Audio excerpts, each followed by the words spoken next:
Hello Capricorn, Sun, Moon, Rising, and Venus signs. Kamusta kayo? Sana po ay nasa mabuti kayong kalagayan. Welcome back po sa Star Tarot. At kung bago kayo rito, welcome din kayo. Thank you for your support.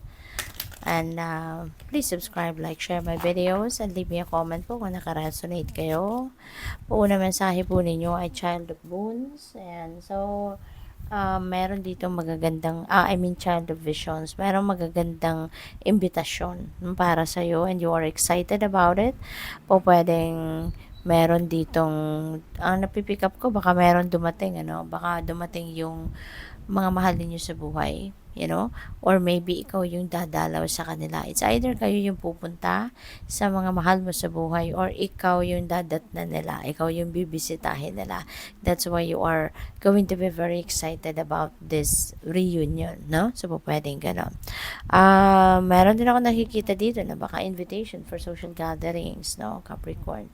Baka meron ditong invitation ng baka party, baka gathering sa trabaho, or mga kaibigan, no? Yung mga ganon. Kaya you will be excited about it. We have six of challenges. Ayan. So, pwede, no, na meron kayong gustong, natatakot kayo rito no? Ito, itong mga animals na yan, parang gusto kang i-attack, or baka yun na nga ginagawa nila at natatakot ka, no? So, and this is, six of challenges is, parang walking away from something din ito no?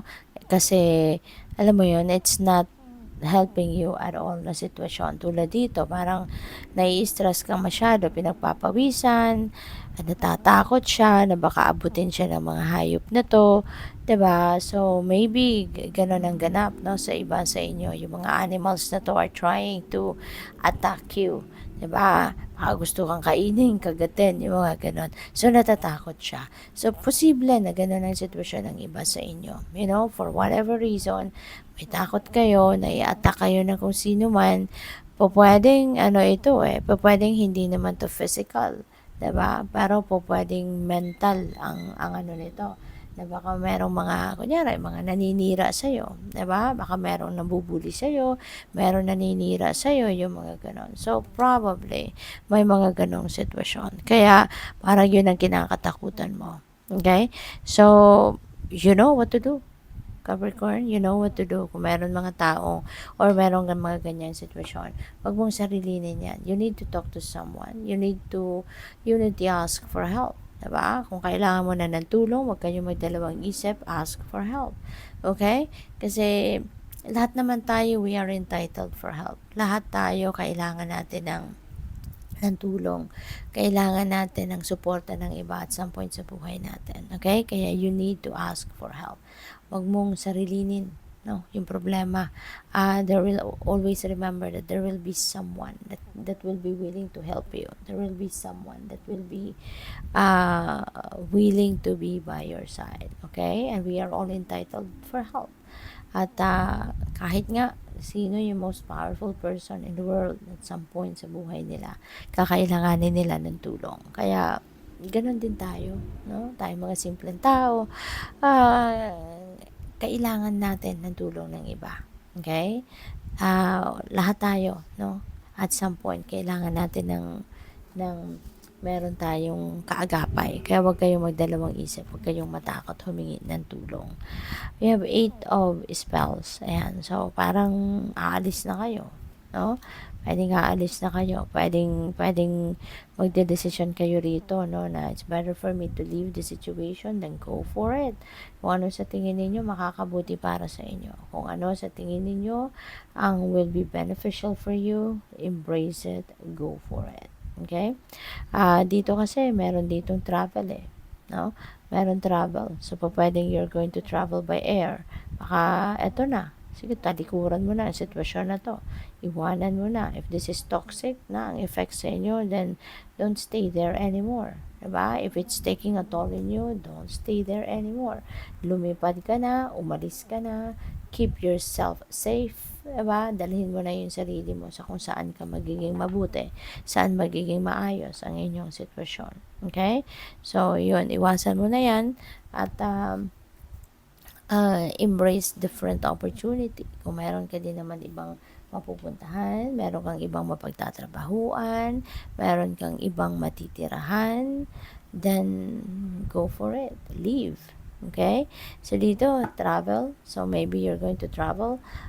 Probably then, meron mga opportunities din dito na dadating sa inyo. So, baka ito na yun, yung pwede ninyong mapuntahan. Ito na yung pwede ninyong paglipatan. Okay?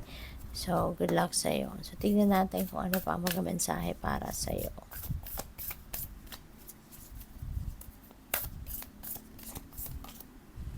Step up and lead. Ayan. So, mag-step up ka. Baka hindi lang ikaw yung apektado ng sitwasyon na to. Maybe may mga tao pa sa paligid ninyo na parehas ng sayo na pero kailangan din ng tulong nila. So maybe ikaw dito yung magiging leader nila. Baka ikaw dito yung inaasahan nila na gagawa ng paraan para ma-save mo din sila, para matulungan mo din sila, no? So what else? Focus on the positive. Okay? Wag mong isipin ang negatibo. Okay? Focus on what is positive. Kasi, tulad yan ang sinasabi ko lagi. You know, kung ano yung iniisip mo, yun ang magmamanifest sa buhay mo. Kung ano yung laman ng isip mo, yun ang mangyayari. Diba? Yun ang mag-unfold sa buhay ninyo. Kaya, kailangan na mag-focus lang kayo sa kung ano ang positibo. Para lang sa gayon, positibo ang dadating sa buhay ninyo. Positibo ang mangyayari, positibo yung dadating, no, sa buhay ninyo. Kaya yun ang kailangan ninyong pagfokusan. Huwag na ninyong pansinin kung ano man ang negative kasi it will attract more negativity. But if you are going to focus on the positive, then there will be more positive situation, good things ang dadating sa inyo. Okay? At saka kahit sa anumang klaseng problema na dumadating sa buhay natin, there will always be a positive input, positive aspect to it. Kaya, doon ka na mag-focus. Okay? We have practiced gratitude. Matuto tayo magpasalamat. Capricorn. Baka nakakalimot na tayo na sa dami ng blessings na nabinigay na sa atin ng universe. Baka nakakalimot na kayong magpasalamat. At alalahanin po ninyo na yung gratitude is very powerful. Kung tayo na marunong magpasalamat, the divine universe will give you more, will bless you more. Diba? Kaya wag nating kalimutan na magpasalamat tayo sa lahat ng binibigay sa atin ng universe. Okay? So, what else? Tignan natin kung ano pa ang mga mensahe para sa iyo.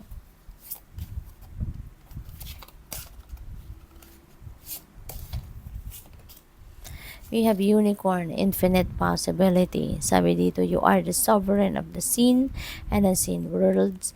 The magic of love surrounds you. Beauty transforms you. Listen to the spirits of light. Abandon the darkness. Ayan, tanggalin na mga negativity na yan. Mag-focus kayo sa liwanag. Mag-focus kayo sa what is positive. Go beyond the ordinary and become the legendary. Ayan, so marami, no? There are a lot of infinite possibilities. Mga posibilidad, oportunidad na ino-offer ng universe sa inyo. Diba? Marami, pero focus kayo sa kung ano ang maganda. Okay? What else? We have eagle, mastery. You are on a spiritual journey beyond the sky. Let go of the past and soar. Ayan, so tapusin na yung mga nakaraan.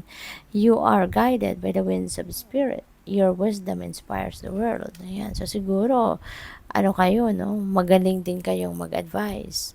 Maaari din na ang iba sa inyo, kayo din yung lapitin, ng mga tao when they need someone to talk to, when they need someone to advise them, when they need someone to guide them, no? Nabigyan sila ng kaliwanagan, enlightenment. Baka kayo yung takbuhan ng mga taong ito, no? Good luck. Thank you for watching. Love and light. Namaste.